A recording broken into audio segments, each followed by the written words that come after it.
is one of the most enduring substances known to humankind, was sitting there for us to discover thousands and thousands of years later. I find that fascinating, and I thought, well, what do you think archaeologists of the future are going to find as our universal tool today?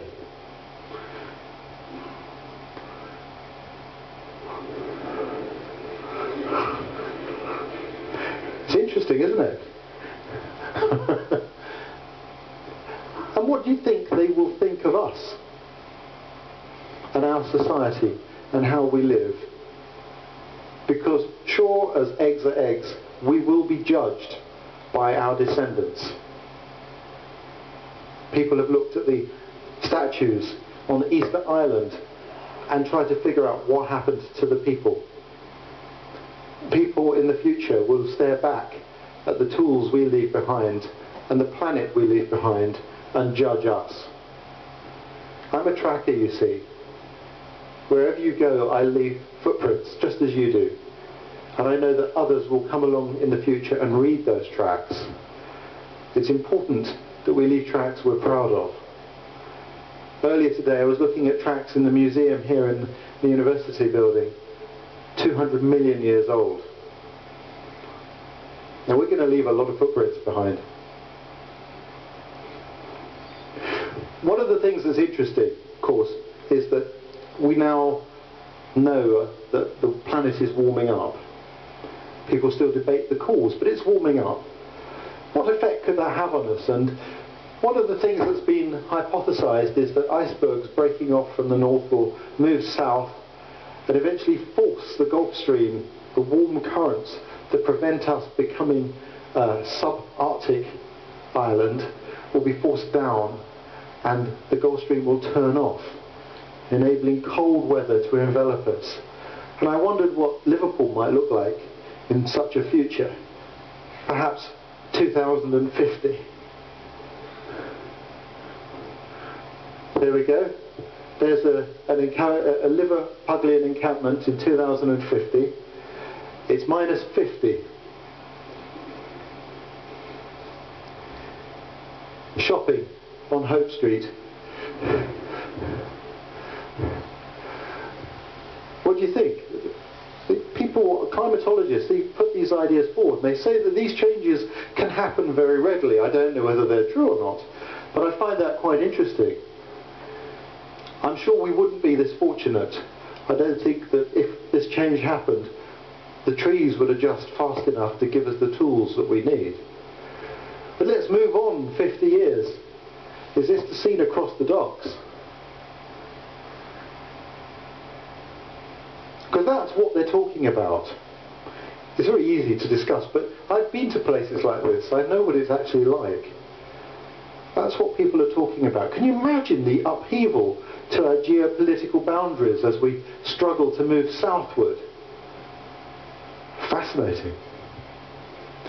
This is actually a photo I took about 2 months ago, 3 months ago, in the very far north of Canada, in a place called Kugaruk, a very remote Inuit community. People say, well, I'm not sure that it's global warming. Well, it's happening. There are bushes that grow up here in the summer that historically were only 30 centimetres tall. In the last 15 years, they've grown to 3 metres. This community could never get a boat to bring supplies because the ice here in the ocean, that's frozen ice there, didn't unfreeze until 2 years ago. Now for the last 2 years they've been able to get a boat of supplies in. Their world is changing. So let's make a little trip out into the future landscape and see how the masters of the Arctic live there. Today the main means of transport in the far north is the snowmobile. That's a very interesting tool. It's the motorbike of its environment. And one of the things that fascinated me about the snowmobiles in use in this Inuit community was how well tuned they all were. I didn't see a single snowmobile that didn't run perfectly. And I'm sure there are people here who've used snowmobiles. Normally, if you leave them idling, eventually they cut out because they're not perfectly tuned. That wasn't the case here. This is a serious place, serious people. In fact, as we got off the small aircraft to come into the airport terminal, every man we met, face, was covered in sores from frostbite. And I'm thinking, these are the experts. What have I walked into? It's a place where there are dangers.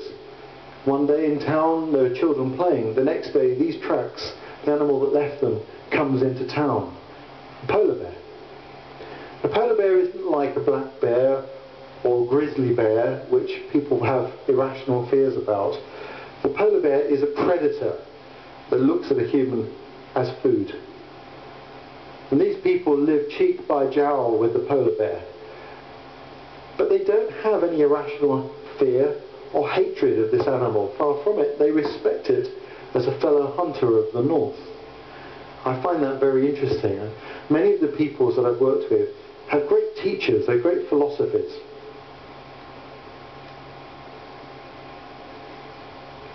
It was a time for me to test my own skills. It is 15 years since I'd built an igloo, and it was time to put it to the test under the careful eye of an elder Inuit there called Levi. I don't know why I'm smiling. The ambient temperature is -40, which is alright, but there's a 40-kilometre-hour wind blowing, which gives a wind chill factor of -74. It's one of the hardest places I've ever worked in terms of filming. Levy's also smiling. He's smiling because he can't believe how difficult it is to make a film. He's used to just going out and building an igloo, which takes him an hour, instead of a whole day with a film crew. Everything takes so long when you're filming.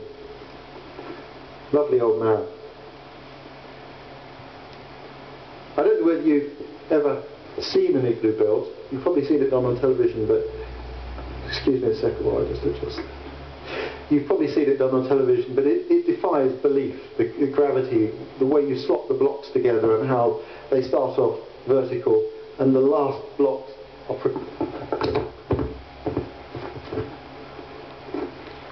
are precariously balanced, defying gravity, or seemingly so. It's actually gravity that's helping to lock them all together.